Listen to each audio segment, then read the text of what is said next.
ನಮಸ್ಕಾರ ವೀಕ್ಷಕರೇ. ನಾನು ಇವತ್ತು ನಿಮಗಾಗಿ ತೊಗೊಂಬಂದಿರೋ ಒಂದು ಬುಕ್ ಅಂದ್ರೆ ವೆಂಕಟೇಶ ಮಹಾತ್ಮೆ ಅಂಥೇಳಿ ಸಂಪೂರ್ಣದ ಇದು. ಲೇಖಕರು ಬಂದ್ಬಿಟ್ಟು ಕೃಷ್ಣಾಜಿ ಶ್ರೀಪಾದರಾವ್ ಕುಲಕರ್ಣಿ ಅಂಥೇಳಿ ಹಿರೇಭಾಗ್ಯವಾಡಿಯವರು.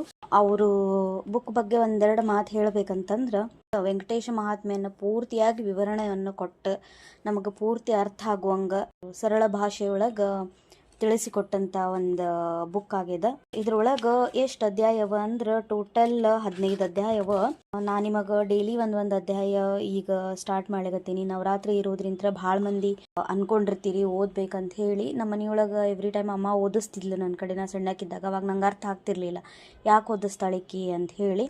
ಆದ್ರೆ ನಂಗೆ ಈಗ ಅರ್ಥ ಆಗ್ಲಿಕತ್ತದ. ಸ್ವಾಮಿ ನಮಗೆ ಕೃಪಾ ಮಾಡ್ಬೇಕಂತಂದ್ರೆ ನಾವು ಒಂದು ಸ್ವಲ್ಪರ ಸೇವೆ ಒಳಗೆ ನಿರತರಾಗಬೇಕು ಅಂತ ಹೇಳಿ. ನವರಾತ್ರಿಗಿಂತ ಇನ್ನೂ ಚಲೋ ಪರ್ವ ಯಾವ್ದಿರ್ತದೆ ಹೇಳ್ರಿ ನೀವು, ಹೌದಿಲ್ಲೋ? ಅದಕ್ಕೆ ಸ್ಪೆಷಲಿ ನವರಾತ್ರಿ ಒಳಗೆ ಚಾಲು ಮಾಡ್ಬೇಕಂತ ಹೇಳಿ ಚಾಲು ಮಾಡಿದ್ದದ. ನಿಮ್ಮೆಲ್ಲರ ಆಶೀರ್ವಾದನೂ ಇರಲಿ.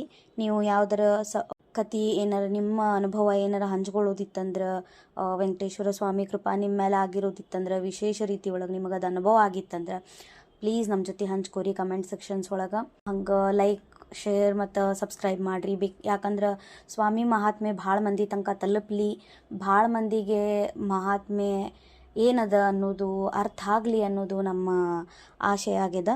ನೀವು ಆಶಿಸ್ತೀರಿ ಅದನ್ನು ಅಂತ ಅಂದ್ಕೊಂಡೇನಿ. ಸೊ ಸ್ಟಾರ್ಟ್ ಮಾಡೋಣ. ಶ್ರೀ ಗಣೇಶಾಯ ನಮಃ. ಶ್ರೀ ವೆಂಕಟೇಶ ಮಹಾತ್ಮೆ 1ನೇ ಅಧ್ಯಾಯ. ನೈಮಿಷಾರಣ್ಯದಲ್ಲಿ ಸುತಪುರಾಣಿಕನು ಶೌನಕಾದ್ಯರನ್ನು ಕುರಿತು, ಋಷಿಗಳೇ, ಹಿಂದಕ್ಕೆ ನಾನು ಶ್ರೀ ವ್ಯಾಸರಿಂದ ಶ್ರವಣಬೋಧೆಯನ್ನು ಪಡೆದ ಶ್ರೀ ವೆಂಕಟೇಶ ಮಹಾತ್ಮ್ಯವನ್ನು ಅರ್ಥಾತ್ ಶ್ರೀನಿವಾಸನ ಚರಿತ್ರೆಯನ್ನು ನಿಮಗೆ ಹೇಳುವೆನು. ಚಿತ್ತಗೊಟ್ಟು ಕೇಳುವುದಾಗಬೇಕು. ಆ ಮಹಾತ್ಮ್ಯವೆಂದರೆ, ಪರ್ವಕಾಲದಲ್ಲಿ ಪಾಂಚಾಲ ದೇಶವನ್ನು ಜನಕರಾಜನೆಂಬುವನು ಆಳುತ್ತಿದ್ದನು. ಆ ಅರಸು ಧರ್ಮಿಷ್ಠನೂ ಸತ್ಯನಿಷ್ಠನೂ ಆಗಿದ್ದನಲ್ಲದೆ ಸಕಲ ಶಾಸ್ತ್ರಕೋವಿದನೂ ಪ್ರಶಾಂತಚಿತ್ತನೂ ಆಗಿದ್ದನು. ಮದ ಮೋಹಾದಿ ವಿಕಾರಗಳು ಅವನಲ್ಲಿ ಇದ್ದಿರಲಿಲ್ಲ. ಕುಶಧ್ವಜನೆಂಬುವನು ಆತನ ಸಹೋದರನು. ಆ ಬಂಧುವಿನಿಂದ 3 ಹೆಣ್ಣು ಮಕ್ಕಳು ಜನಿಸಿದರು. ಆ 3 ಕನ್ಯೆಯರು ಚೆಲುವಿಕೆಯಲ್ಲಿ ಲೋಕೋತ್ತರರಾಗಿದ್ದರು. ಅವರಿಗಿಂತ ಮೊದಲೇ ಜನಕರಾಜನಿಗೆ ಜಾನಕಿಯು ಪುತ್ರಿಯಾಗಿ ಲಭಿಸಿದ್ದಳು. ಜನಕರಾಜನು ತನ್ನ ತಮ್ಮಂದಿರೊಡಗೂಡಿ ರಾಜ್ಯಭಾರ ಸಾಗಿಸಿದ್ದನು. ಅವರಿರುವರಲ್ಲಿ ಬಂಧು ಪ್ರೇಮವು ಆದರ್ಶಪ್ರಾಯವಾಗಿ. ಹೀಗಿರಲು ಒಂದು ದಿನ ಜನಕರಾಜನು ಒಬ್ಬನೇ ಕುಳಿತು ಯೋಚನೆ ನಡೆಸಿದ್ದನು. ತಾನು ಯಾವಾಗಲೂ ಸುಖಿಯಾಗಿಯೇ ಇರಬೇಕು, ದುಃಖ ತ್ರಾಪತ್ರಯಗಳು ತನ್ನಿಂದ ದೂರವಾಗಿಯೇ ಇರಬೇಕು. ಈ ಬಯಕೆಯನ್ನೇ ಆಗ ಆತನು ಮನಸ್ಸಿನಲ್ಲಿ ತಂದುಕೊಂಡಿದ್ದನು. ಅಯೋಗ್ಯರಿಗೆ ತಕ್ಕುದಾದ ಅವನ ಬಯಕೆಯನ್ನು ಭಗವಂತನು ತಿಳಿದು ರಾಜ್ಯಮದದಿಂದ ಈ ರಾಜನು ಉನ್ಮತ್ತನಾಗಿರುವಂತೆ ತೋರುವುದು. ಈತನಿಗೆ ದುಃಖದ ಅನುಭವವಿರುವುದಿಲ್ಲ.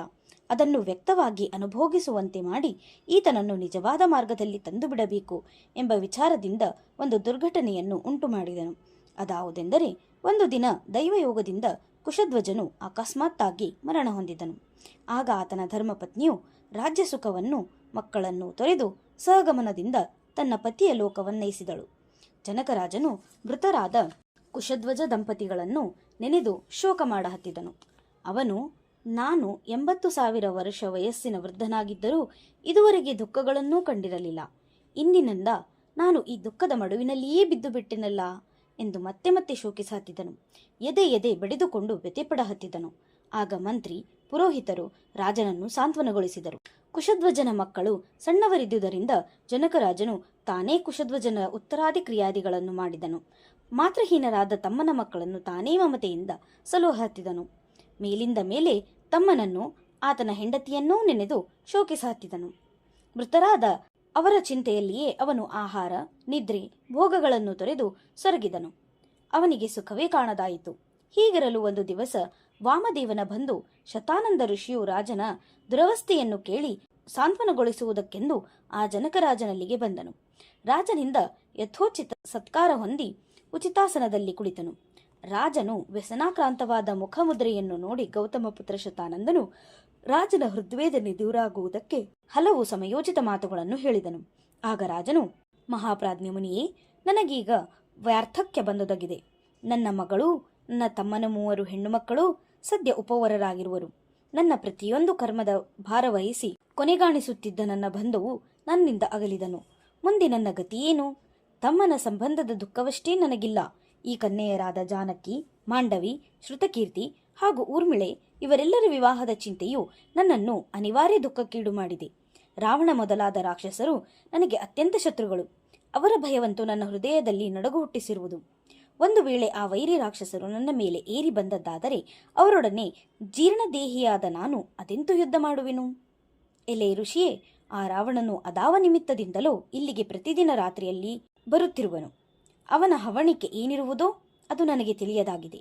ಅದನ್ನರಿಯುವಂಥ ಜ್ಞಾನದೃಷ್ಟಿಯೂ ನನಗಿರುವುದಿಲ್ಲ.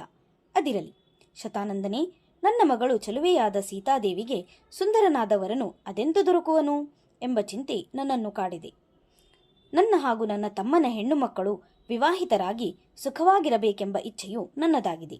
ಈ 4 ಹುಡುಗಿಯರು ಒಬ್ಬನೇ ರಾಜನ ಸೊಸೆಯಂದಿರಾಗಬೇಕೆಂಬುದು, ಆ ಅಳಿಯಂದಿರು ಒಬ್ಬನೇ ರಾಜನ ಪುತ್ರರಾಗಿರಬೇಕೆಂಬುದು ನನ್ನ ಮನೋಬಯಕೆ ಮತ್ತು ನನ್ನ ರಾಜ್ಯಭಾರವು ನಿರಾತಂಕವಾಗಿ ಸಾಗಬೇಕೆಂಬ ಹವಣಿಕೆಯೂ ನನಗಿದೆ.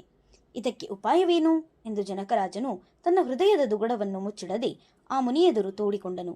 ರಾಜನ ಈ ಮಾತುಗಳನ್ನು ಕೇಳಿ ಶತಾನಂದನು, ವಿದೇಹ ರಾಜನೇ, ಈ ನಿನ್ನ ಪುತ್ರಿಯರಿಗೆ ನಿನ್ನ ಬಯಕೆಯಂತೆಯೇ ಯೋಗ್ಯವಾದ ಒಂದು ವರಮನೆತನವಿರುವುದು.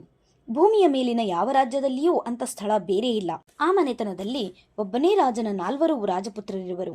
ಅವರಿಗೆ ಈ ಹೆಣ್ಣು ಮಕ್ಕಳನ್ನು ಧಾರೆ ಎರೆದುಕೊಟ್ಟದ್ದಾದರೆ ನಿನ್ನ ವೈರಿಗಳ ನಾಶವು ಸುಲಭವಾಗಿ ಒದಗುವುದು. ರಾಜ, ನಿನಗೆ ಇನ್ನೊಂದು ಮಹತ್ವದ ಸಂಗತಿಯನ್ನು ಹೇಳುವೆನು ಕೇಳು. ವೈಕುಂಠಗಿರಿ ಮಹಾತ್ಮ್ಯವೆಂಬ ಪುರಾಣವು ಪ್ರಸಿದ್ಧವಾದದ್ದಿರುವುದು. ಅದರಲ್ಲಿ ಶ್ರೀಮನ್ನಾರಾಯಣನು ತ್ರಿಕಾಲಗಳಲ್ಲಿಯೂ ಮಾಡಿದ ಲೀಲೆಗಳನ್ನು ಬಲು ಸರಸವಾಗಿ ವರ್ಣಿಸಿದೆ. ಆ ಪುರಾಣ ಶ್ರವಣ ಕೀರ್ತನೆಗಳು ಕಲಿಯುಗದಲ್ಲಿ ಪುಣ್ಯದಾಯಕಗಳಾಗಿಯೂ ಸಕಲ ದುಃಖ ನಿವಾರಕಗಳಾಗಿಯೂ ಪರಿವರ್ತಿಸಿ ಶುಭ ಮಂಗಲವನ್ನು ಸೂಚಿಸುವವು. ಅವುಗಳಿಂದ ಧನಾಪೇಕ್ಷಿಗಳು ದ್ರವ್ಯವನ್ನು, ಪುತ್ರನನ್ನು ಪಡೆಯುವ ಆಶೆಯುಳ್ಳವರು ಪುತ್ರನನ್ನೂ ಪಡೆಯುವರು, ರೋಗಿಗಳು ನಿರೋಗಿಗಳಾಗುವರು. ಆ ಮಹಾತ್ಮ್ಯ ಗ್ರಂಥವು ಮುಮೋಕ್ಷಗಳಿಗೆ ಜ್ಞಾನದಾಯಕವಾಗಿರುವುದು. ಇಂಥ ಮಹಿಮೆಯುಳ್ಳ ಆ ವೈಕುಂಠ ಮಹಾತ್ಮ್ಯ ಪ್ರಭಾವದಿಂದಲೇ ಬ್ರಹ್ಮನು ಜಗನ್ನಿರ್ಮಾಣ ಕಾರ್ಯವನ್ನು ಸರಿಯಾಗಿ ಸಾಗಿಸಿರುವನು. ಶಿವನು ಆ ಮಹಾತ್ಮ್ಯವನ್ನು ಶ್ರವಣ ಮಾಡಿ ವಿಷಭಾದಿ ನೀಗಿ ಸುಖವನ್ನು ಹೊಂದಿದನು. ಇಂದ್ರನು ಆ ಚರಿತ್ರೆಯನ್ನು ಶ್ರವಣೋತ್ಸುಕನಾಗಿ ಅದರಲ್ಲಿ ವಿಶ್ವಾಸವಿದ್ದರಿಂದಲೇ ಸ್ವರ್ಗಲೋಕದಲ್ಲಿ ದೇವರಾಜ ಪದವಿಯನ್ನು ಹೊಂದಿದನು. ಈ ಮಹಾತ್ಮ್ಯದ ಬಗೆಗೆ ಹೆಚ್ಚಿಗೆ ಹೇಳುವ ಪ್ರಯೋಜನವೇನು? ನೀನಾದರೂ ಆ ವೈಕುಂಠ ಮಹಾತ್ಮ್ಯವನ್ನು ನಿಷ್ಠೆಯಿಂದ ಶ್ರವಣ ಮಾಡಿದ್ದಾದರೆ ಮನೋತ್ಸಿತ ಫಲವನ್ನು ಶೀಘ್ರವಾಗಿ ಹೊಂದುವಿ. ಈ ಪ್ರಕಾರ ಶತಾನಂದನು ಜನಕರಾಜನಿಗೆ ಆ ವೈಕುಂಠಗಿರಿಯ ಮಹಾತ್ಮ್ಯ ಫಲವನ್ನು ಸರಸವಾಗಿ ಬಣ್ಣಿಸಿದನು. ಋಷಿಯ ಮುಖದಿಂದ ಮಹಾತ್ಮ್ಯದ ಫಲವನ್ನು ಕೇಳಿ ಆ ರಾಜನು, ಪೂಜ್ಯರೇ, ಆ ವೈಕುಂಠ ಮಹಾತ್ಮ್ಯವನ್ನು, ಶ್ರೀನಿವಾಸ ಚಾರಿತ್ರ್ಯವನ್ನು ಶ್ರವಣ ಪಠಣ ಮಾಡಿ ಉದ್ಧತರಾಗ ಮಹಾಮಹಿಮರಾರೆಂಬುದನ್ನು ನನಗೆ ಹೇಳುವುದಾಗಬೇಕು ಎಂದು ಬೇಡಿಕೊಳ್ಳಲು ಋಷಿಯು, ಎಲೆ ರಾಜನೇ, ಕೃತಯುಗದಲ್ಲಿ ಹರಿಶ್ಚಂದ್ರ, ನಳ ಮೊದಲಾದ ಷಟ್ ಚಕ್ರವರ್ತಿಗಳು ಆ ವೈಕುಂಠಗಿರಿಯನ್ನು ಶೇಷಾದ್ರಿಯೆಂದೂ ಸಂಬೋಧಿಸುತ್ತಿದ್ದರು. ತ್ರೇತಾಯುಗದಲ್ಲಿ ದಿಲೀಪ, ಮಾಂಧಾತ, ರಘು, ದಶರಥ, ರಾಮ ಮುಂತಾದ ಚಕ್ರವರ್ತಿಗಳು ಆ ಗಿರಿಗೆ ಅಂಜನಾಚಲವೆಂದೆನ್ನುತ್ತಿದ್ದರು. ದ್ವಾಪರದಲ್ಲಿ ನಹುಷ, ಯಯಾತಿ, ದುಷ್ಯಂತ, ಶಂತನು, ವಿಚಿತ್ರವೀರ್ಯ, ಪಾಂಡು ಮೊದಲಾದ ಚಕ್ರವರ್ತಿಗಳು ಆ ವೈಕುಂಠಕ್ಕೆ ಶೇಷಾಚಲವೆಂದೂ, ಕಲಿಯುಗದಲ್ಲಿ ಯುಧಿಷ್ಠಿರ, ವಿಕ್ರಮ, ಶಾಲಿವಾಹನ, ವಿಜಯನಂದನ, ನಾಗಾರ್ಜುನ, ಕಲ್ಕಿ ಮುಂತಾದವರೆಲ್ಲರೂ ವೆಂಕಟಾಚಲವೆಂದು ಕರೆಯುತ್ತಿದ್ದರು ಎಂದು ಹೇಳಲು ಜನಕರಾಜನು, ಋಷಿಗಳೇ, ಯುಗಭೇದದಿಂದ ಬೇರೆ ಬೇರೆ ನಾಮಗಳಿಂದ ಪ್ರಸಿದ್ಧವಾದ ಆ ವೆಂಕಟಗಿರಿಗೆ ಆ ಹೆಸರುಗಳುಂಟಾಗುವುದಕ್ಕೆ ಕಾರಣಗಳೆಂತೊದಗಿದವು ಹೇಳುವುದಾಗಬೇಕು ಎಂದನು. ಅದಕ್ಕೆ ಶತಾನಂದನು, ಜನಕರಾಜ, ಕೃತಯುಗದಲ್ಲಿ ವೃಷಭನೆಂಬ ರಾಕ್ಷಸನು ಅತ್ಯಂತ ಬಲಿಷ್ಠನೂ ದುಷ್ಟನೂ ಆಗಿ ಸತತವು ಘೋರ ದುಷ್ಕರ್ಮಗಳನ್ನು ಮಾಡುತ್ತಾ ಋಷಿ ಮೊದಲಾದ ಸಜ್ಜನರನ್ನು ಪೀಡಿಸುತ್ತಾ ಭೂಮಿಯ ಮೇಲೆ ಸಂಚರಿಸುತ್ತಿದ್ದನು. ಆಗಲಾತನು ಶೇಷಾಚಲದಲ್ಲಿದ್ದ ಆಶ್ರಮ ನಿವಾಸಿಗಳಿಗೆ ಹೇಳಲಾರದಷ್ಟು ತೊಂದರೆ ಕೊಡಹತ್ತಿದನು. ಋಷಿಗಳ ಯಜ್ಞ ಯಾಗಾದಿಗಳನ್ನು ಕೆಡಿಸಿಬಿಡಹತ್ತಿದನು. ಗೋ ಬ್ರಾಹ್ಮಣರ ಹಿಂಸೆಯನ್ನಂತೂ ಮಿತಿಮೀರಿ ನಡೆಸಿದನು. ಈ ಪ್ರಕಾರದಿಂದ ತೊಂದರೆ ಕೊಡುತ್ತಿದ್ದ ರಾಕ್ಷಸನ ಉಪಟಳ ಸಹಿಸಲಾರದೆ ಆ ಶೇಷಾಚಲ ವಾಸಿಗಳಾದ ಋಷಿಗಳೆಲ್ಲರೂ ಸೃಷ್ಟಿಕರ್ತನು, ಭಕ್ತರಿಗೆ ಅಭಯ ನೀಡುವವನೂ ಆಗಿರುವ ಶ್ರೀನಿವಾಸನ ಸನ್ನಿಧಿಗೆ ಹೋಗಿ ಆತನನ್ನು ಕಂಡು ಮೊರೆಯಿಟ್ಟರು. ವೃಷಭ ರಾಕ್ಷಸನಿಂದ ನಿತ್ಯವೂ ನಡೆಯುತ್ತಿದ್ದ ಅನನ್ವಿತ ದುಷ್ಕೃತ್ಯಗಳನ್ನೆಲ್ಲ ಆತನೆದುರಿನಲ್ಲಿ ಒಂದುಳಿಯದಂತೆ ಹೇಳಿದರು. ಸರ್ವೇಂದ್ರಿಯ ಸ್ವಾಮಿಯೇ, ಶ್ರೀನಿವಾಸನೇ, ನಮ್ಮನ್ನೆಲ್ಲ ಆ ವೃಷಭಾಸುರನ ಬಾಧೆಯಿಂದ ಸಂರಕ್ಷಿಸು ಎಂದು ಮೊರೆಯಿಟ್ಟರು. ಭಕ್ತರಕ್ಷಕನಾದ ಶ್ರೀನಿವಾಸನು ತಾನು ಆ ರಾಕ್ಷಸರ ಕೃತ್ಯಕ್ಕೆ ಪ್ರತೀಕಾರ ಮಾಡುವೆನೆಂಬ ಭರವಸೆಯನ್ನು ನೀಡಿ ಆ ಋಷಿಗಳನ್ನು ಕಳುಹಿಸಿದನು. ಮತ್ತು ಆಗಲೇ ತಾನು ಆ ನೀಚ ರಾಕ್ಷಸನ ಸಂಚಾರವಿದ್ದಲ್ಲಿಗೆ ಹೋದನು. ರಾಜ ಆ ವೃಷಭಾಸುರನು ಅಸಾಮಾನ್ಯನು. ಅವನು ದಿನಾಲೂ ತುಂಬುರು ಎಂಬ ಹೆಸರಿನ ತೀರ್ಥದಲ್ಲಿ ಸ್ನಾನ ಮಾಡಿ ದಿವ್ಯ ನರಸಿಂಹ ಶಾಲಿಗ್ರಾಮ ಶಿಲೆಯನ್ನು, ಅದರಲ್ಲಿ ಹರಿಭಕ್ತಿಯನ್ನು ತಂದುಕೊಂಡು ಆರಾಧಿಸುತ್ತಿದ್ದನು. ಶ್ರೀಹರಿಯು ಆ ಶಾಲಿಗ್ರಾಮ ಶಿಲಾಂತರ್ಗತ ವಾಸಿಯಾಗಿರುವನೆಂದೇ ಆತನಲ್ಲಿ ದೃಢಭಾವನೆಯುಂಟಾಗಿದ್ದಿತು. ಹರಿಯೇ ತನ್ನ ಇಷ್ಟದೇವತೆಯೆಂದು ನಂಬಿ ಆತನು ದಿನಾಲೂ ತಪ್ಪದೆ ಪೂಜಿಸುತ್ತಿದ್ದನು. ಪ್ರತಿದಿನ ಪೂಜೆಯನ್ನು ಮುಕ್ತಾಯಗೊಳಿಸುವ ಮೊದಲು ಖಡ್ಗದಿಂದ ಆತನು ತನ್ನ ಶಿರಸ್ಸನ್ನು ತೆಗೆದು ಇಷ್ಟದೇವತೆಗೆ ಸಮರ್ಪಿಸುವನು. ಕೂಡಲೇ ಆ ರುಂಡವು ಮುಂಡದೊಡನೆ ಸೇರಿ ಅವನು ಮೊದಲಿನಂತಾಗುತ್ತಿದ್ದನು. ಇಂಥ ಭೀಕರ ನಿಷ್ಠೆಯಿಂದಲೇ ಆ ರಾಕ್ಷಸನು 5,000 ವರ್ಷ ಪರ್ಯಂತವೂ ಅಂತರಿಸದೆ ಪೂಜೆ ಮಾಡಿದನು. ಶಾಲಿಗ್ರಾಮ ಶಿಲಾಂತರ್ಗಸವಾಸಿ ಶ್ರೀ ನರಸಿಂಹನು ಅವನ ಭಕ್ತಿಗೆ ಮೆಚ್ಚಿ ಆತನೆದುರು ಪ್ರಕಟನಾದನು. ಅರವಿಂದಾಕ್ಷ ಶ್ರೀನಿವಾಸನ ಆಗಿನ ಸುಸ್ವರೂಪ ನಿರೀಕ್ಷಿಸಿ ವೃಷಭಾಸುರನು ಕೂಡಲೇ ಮೂರ್ಛೆಗೊಂಡು ಬಿದ್ದನು. ಮುಂದೆ ಮುಹೂರ್ತ ಮಾತ್ರದಲ್ಲಿ ಆತನು ಎಚ್ಚೆತ್ತು ಸಾವರಿಸಿಕೊಂಡು ಆ ಹೃಷಿಕೇಶನನ್ನು ತುಂಬಾ ಕಂಡು ದಂಡವತ್ ನಮಸ್ಕಾರ ಮಾಡಿ, ಕೇಶವನೇ, ಅನಂತನೇ, ಗೋವಿಂದನೇ, ಸುರಶ್ರೇಷ್ಠ ಶ್ರೀನಿವಾಸನೇ, ನನ್ನ ಮನೋಬಯಕೆಯನ್ನು ಪೂರ್ಣ ಮಾಡು.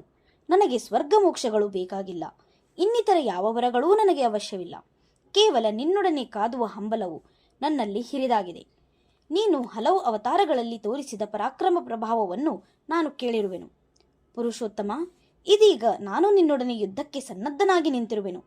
ನಿನ್ನ ಪರಾಕ್ರಮವೆಷ್ಟಿದೆ ಎಂಬುದನ್ನು ತೋರಿಸು ಎನ್ನಲು ಮಹಾವಿಷ್ಣುವು ಯುದ್ಧೋತ್ಸುಕನಾದ ಆ ರಾಕ್ಷಸನನ್ನು ಮಂದಹಾಸದಿಂದ ನೋಡಿ, ರಾಕ್ಷಸ, ನಿನ್ನ ಮನಸ್ಸಿನ ಇಚ್ಛೆಯಂತೆಯೇ ಆಗಲಿ ಎಂದನು. ಬಳಿಕ ಶ್ರೀನಿವಾಸ ವೃಷಭ ರಾಕ್ಷಸ ಇವರಿಬ್ಬರಲ್ಲಿ ಘನಘೋರ ಕಾಳಗ ಆರಂಭವಾಯಿತು. ಅವರಿಬ್ಬರು ಸಮಶಕ್ತಿಯಿಂದ ನಡೆಸಿರುವ ಯುದ್ಧವನ್ನು ದೇವತೆಗಳು ನೋಡಿ ಚಕಿತರಾದರು. ತನ್ನೊಡನೆ ಕುಶಲತೆಯಿಂದ ಕಾದುತ್ತಿರುವ ವೃಷಭಾಸುರನಿಗೆ, ಎಲೆ ರಾಕ್ಷಸ ಕುಲದಲ್ಲಿ ಜನಿಸಿದ ವೀರನೇ, ನಿನ್ನ ಪೌರುಷವೆಂತಿರುವುದನ್ನು ನೋಡು ಎಂದು ತನ್ನ ವಿಕೃತ ಸ್ವರೂಪದ ಗರುಡನನ್ನು ಆತನಿಗೆ ತೋರಿಸಿದನು.